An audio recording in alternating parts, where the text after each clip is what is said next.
یہ وہ مرحلہ ہے جہاں جنگ میدانوں سے نکل کے سکرینز، سیٹلائٹس اور خفیہ کمروں میں داخل ہوئی، اور سب سے خطرناک ہتھیار شاید وہ معلومات تھیں جو کسی میزائل سے پہلے اپنے ہدف تک پہنچ جاتی تھیں۔ سوال یہ ہے کہ آخر ایران کی ضرب اس پوری جنگ میں اچانک اتنی درست، اتنی تیز اور اتنی پیچیدہ کیسی ہوئی کہ بعض امریکی دفاعی نظام بھی دباؤ محسوس کرنے لگے۔ وہ خفیہ رپورٹ کیا منظر عام پہ آئی ہے کہ جس میں روس کے ہاتھ دکھائی دیے اور امریکہ کف افسوس ملتا رہ گیا۔ یہ صلاحیت جو ایران کی تھی، لوگ اس میں اضافہ دیکھ رہے تھے یا پردے کے پیچھے کوئی ایسی طاقت موجود تھی جو میدان میں نظر آئے بغیر جنگ کا رخ بدل رہی تھی؟ جب ایک ملک دشمن کے ریڈار، بحری جہازوں اور کمانڈ سینٹرز تک غیر معمولی درستگی سے پہنچنے لگے تو پھر شک صرف میزائل یا اس کی ٹیکنالوجی پہ نہیں رہتا، نگاہیں ان آنکھوں کی طرف بھی اٹھتی ہیں جو خلا سے سب کچھ دیکھ رہی ہوتی ہیں۔ شاید یہی وجہ ہے کہ اب اس جنگ کو صرف ایران اور امریکہ کے درمیان تصادم نہیں سمجھا جا رہا، بلکہ ایک ایسی خاموش شطرنج کہا گیا جس کے مہرے ماسکو، واشنگٹن، کیو اور بیجنگ تک پھیلے ہوئے تھے۔ وہاں ہر حملے کے پیچھے صرف بارود نہیں، ڈیٹا، سیٹلائٹ، تصاویر، خفیہ رابطے اور برسوں کی جنگی سیکھ موجود دکھائی دے رہی تھی۔ اصل سوال اب یہ ہے کہ آنے والی جنگوں میں زیادہ خطرناک کون ہوگا، میزائل چلانے والا یا وہ جو خاموشی سے ہدف کی آنکھیں کھولتا ہے؟ آپ سب پر سلامتی ہو، میں یاسر رشید ہوں اور آپ دیکھ رہے ہیں سونو نیوز۔ ناظرین، اس پوری خفیہ کہانی کا سب سے حساس اور خطرناک پہلو روس کا کردار ہے، کیونکہ اب معاملہ صرف اتنا نہیں رہا کہ روس ایران کو معلومات دے رہا تھا، بلکہ امریکی اور مغربی تجزیہ کار یہ سوال اٹھا رہے ہیں کہ آخر ایران اچانک اتنی درستگی، اتنی رفتار اور اتنی سفسٹیکیشن کے ساتھ حملے کیسے کرنے لگا؟ اور کیا اس تبدیلی کے پیچھے روسی تجربہ، سیٹلائٹ انٹیلیجنس اور یوکرین جنگ سے حاصل ہونے والا عملی علم موجود تھا؟ کیونکہ آپ دیکھیے کہ امریکہ کے پاس طاقت کا بے بہا سمندر موجود ہے۔ وہ بلاکڈ لگاتا ہے، وہ ایپک فیوری آپریشن سٹارٹ کرتا ہے، پروجیکٹ فریڈم سٹارٹ کرتا ہے، لیکن پھر 2 قدم پیچھے ہٹ جاتا ہے۔ کیوں؟ اسے کس بات کا خدشہ تھا؟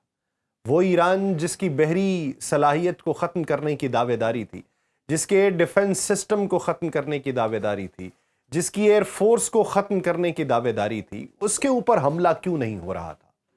نکولے جو روس اور ایران کے عسکری تعاون پر تحقیق کرتی ہیں، ان کے مطابق ایرانی جوابی حملوں میں غیر معمولی مہارت دکھائی دے رہی تھی۔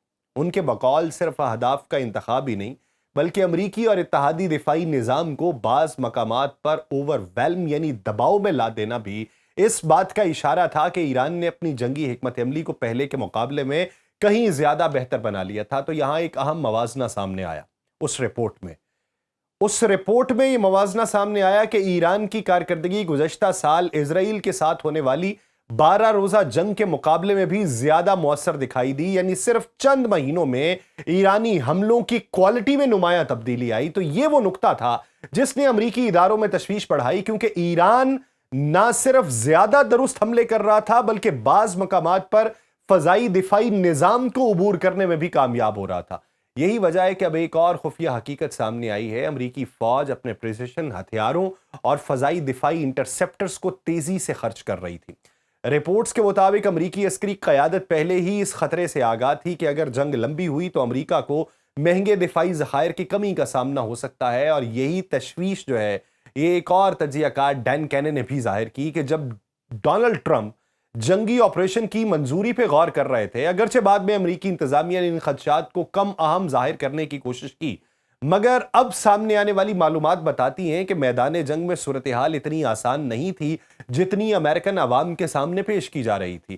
ایک اور بڑی حقیقت کھل کے سامنے آئی ہے اور وہ ہے پراکسی وار کا نیا ماڈل۔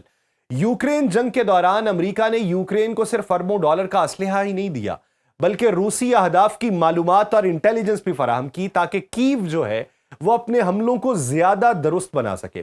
تو دوسری طرف ایران جو ہے یہ چین اور شمالی کوریا اور روس کی عسکری صنعت اور جنگی ضروریات میں مختلف انداز سے مدد حاصل کرتا رہا۔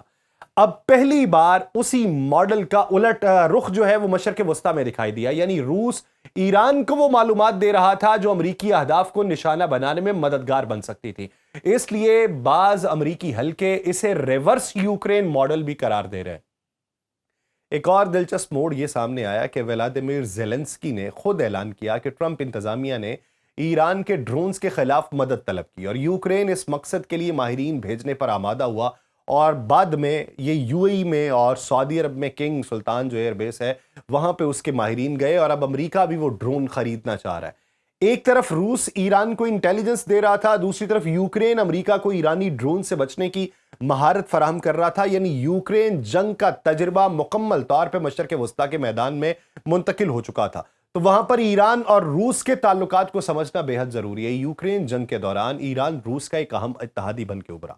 ایران نے روس کو کم لاگت والے ون وے اٹیک ڈرونز کی ٹیکنالوجی فراہم کی، جنہوں نے یوکرین کے فضائی دفاعی نظام کو مسلسل دباؤ میں رکھا، اور وہی ڈرون حملے مغربی ممالک کے مہنگے انٹرسیپٹر میزلز کے ذخائر تیزی سے ختم کرنے کا سبب بننے لگے۔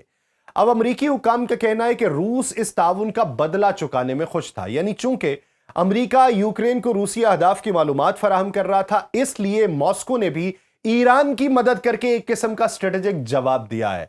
یہاں ایک امریکی اہلکار کا جملہ جو ہے وہ بھی کوٹ کیا گیا ہے اس رپورٹ میں۔ اس کے مطابق روس کی انٹیلیجنس صلاحیت امریکہ جتنی طاقتور نہیں ہے، مگر پھر بھی دنیا کی بہترین صلاحیتوں میں شمار ہوتی ہے۔ یعنی اگر روس نے واقعی سیٹلائٹ تصاویر، بحری نقل و حرکت یا امریکی اثاثوں کی لوکیشنز ایران کو فراہم کی، تو اس سے ایرانی حملوں کی درستگی بڑھنا حیران کن نہیں ہے۔ لیکن اس پوری کہانی کے پیچھے روس کا ایک اور اسٹریٹجک مفاد بھی بتایا جا رہا ہے۔ رپورٹس یہ بتاتی ہیں کہ کرملن یہ سمجھتا ہے کہ اگر امریکہ اور ایران کے درمیان جنگ لمبی چلتی تو اس سے روس کو کئی فوائد حاصل ہوتے۔ سب سے پہلا فائدہ تیل کی قیمتوں میں اضافہ، جس سے روسی معیشت کو فائدہ ہوتا۔ دوسرا فائدہ، امریکہ اور یورپ کی توجہ یوکرین کی جنگ سے ہٹ جاتی۔ یہاں ایک اور حساس پہلو بھی ہے کہ بعض تجزیہ کاروں کے مطابق روس کو یہ خدشہ بھی تھا کہ اگر ایران شدید کمزور ہوا یا اس کا نظام گرا تو وہ ایک اور جو ہے پرو ورس جو ہے وہ اس حکومت کو کھو دے گا جو اس کے اختیار پہ ہے یا اس کے نزدیک ترین ہے۔ اس تناظر میں شام کی مثال دی جا رہی تھی، جہاں 2024 میں بغاوت کے بعد بشار الاسد اقتدار سے باہر ہو گئے۔ اسی طرح وینزویلا میں بھی امریکی کارروائیوں کے بعد روس نواز حلقوں کو نقصان پہنچا، یعنی ماسکو نہیں چاہتا تھا کہ ایران بھی اس فہرست میں شامل ہو، مگر اس سب کے باوجود روس براہ راست جنگ میں کودنے سے گریز کرتا رہا، اور ماہرین بتاتے ہیں کہ اس کی سب سے بڑی وجہ جو تھی وہ یوکرین جنگ تھی۔ پھر اسی طرح ایک تجزیہ کار ہے ڈیرا میسکیوٹ، وہ یہ کہتی ہیں کہ کرملن بنیادی طور پہ یہ سمجھتا ہے کہ یہ ان کی جنگ نہیں، روس کی اولین ترجیح اب بھی یوکرین ہے، اور وہ اپنی بڑی عسکری توجہ اسی محاذ پہ مرکوز رکھنا چاہتا ہے۔ اگر اس پورے منظر کو ایک جملے میں سمیٹا جائے تو تصویر کچھ یوں بنتی ہے کہ میدان جنگ مشرق وسطیٰ میں تھا، مگر اس کے سائے ماسکو، واشنگٹن، کیو اور بیجنگ تک پھیل چکے تھے، اور شاید یہی جدید جنگوں کی سب سے پیچیدہ حقیقت ہے کہ اب لڑائیاں جو ہیں وہ صرف سرحدوں پر نہیں بلکہ satellite, intelligence networks, drone algorithm اور خفیہ معلومات کے تبادلے کے ذریعے لڑی جا رہی ہیں۔ یہ معلومات امریکی ذرائع کے حوالے سے سامنے آئی ہیں، جن کے مطابق جنگ کے ابتدائی دنوں سے ہی روس ایران کو خطے میں موجود امریکی فوجی اثاثوں کی لوکیشنز دے رہا تھا۔ ان میں جنگی بحری جہاز، ان کے فوجی طیارے، ریڈار سسٹم، دیگر حساس عسکری تنصیبات شامل تھیں۔ یہ دعوے رفتہ رفتہ امریکہ کے نزدیک درست ثابت ہو رہے ہیں، اور اس کا مطلب یہ ہے کہ روس براہ راست میدان جنگ میں شامل نہ ہوتے ہوئے بھی عملی طور پہ ایران کے عسکری آپریشنز میں معاونت کر رہا تھا۔ تو یہاں سب سے اہم بات یہ ہے کہ یہ کوئی معمولی انٹیلیجنس شیئرنگ نہیں سمجھی جا رہی۔ امریکی حکام کے مطابق روس کی مدد جامع نوعیت کی تھی، یعنی صرف عمومی معلومات نہیں بلکہ ایسے حساس فوجی اشارے بھی دیے جا رہے تھے جن سے ایرانی حملوں کی درستگی بڑھ رہی تھی۔ اس لیے بعض تجزیہ کار اس انکشاف کو جنگ کا چھپا ہوا باب قرار دے رہے ہیں۔ یہ پوری صورتحال اس وقت مزید سنگین محسوس ہوئی جب حالیہ حملوں کا جائزہ لیا گیا جو اس جنگ کے اندر ہوئے۔ رپورٹس کے مطابق ایران نے امریکی فوجی اڈوں، ان کے سفارت خانوں اور عسکری تنصیبات پہ ہزاروں ون وے اٹیک ڈرونز اور سینکڑوں میزل داغے۔ انہی حملوں میں کویت میں ایک ایرانی ڈرون حملے کے نتیجے میں 6 امریکی فوجی مارے گئے، متعدد زخمی ہوئے۔ وہ واقعہ جو تھا وہ اس پورے تنازع کے اہم ترین موڑوں میں شمار کیا گیا، کیونکہ اس نے واضح کیا کہ امریکی تنصیبات اب براہ راست نشانے پہ۔ اسی دوران امریکہ اور اسرائیل نے ایران کے 2000 سے زائد اہداف پہ حملے کیے، جن میں بیلسٹک میزل کی سائٹس تھیں، بحری اثاثے تھے، کمانڈ سینٹرز تھے، اعلیٰ قیادت سے متعلق مقامات شامل تھے۔ یعنی دونوں طرف سے صرف علامتی کارروائیاں نہیں مکمل عسکری صلاحیت کو کمزور کرنے کی کوشش کی گئی۔ پھر سوال یہ کہ اگر ایران کے پاس اپنی سیٹلائٹ صلاحیت محدود تھی تو وہ امریکی اہداف تک اتنی درستگی سے کیسے پہنچ رہا تھا؟ تو یہ وہ مقام ہے جہاں روسی کردار کو مزید نمایاں کیا جاتا ہے۔ بعد میں چائنا کے کردار کی بھی بات ہوئی اور اس کی بھی کچھ پرتیں کھلی، وہ کسی اور ویلاگ میں آپ کے سامنے رکھوں گا۔ لیکن جو روسی انفارمیشن تھی، ان کے فوجی معیار کے ان کے پاس سیٹلائٹس ہیں، اور یہ سیٹلائٹ نیٹ ورک نہیں ہے۔ روس کے پاس جدید خلائی نگرانی کی بڑی صلاحیت ہے جسے اس نے یوکرین جنگ کے دوران بہت بہتر بنایا ہے۔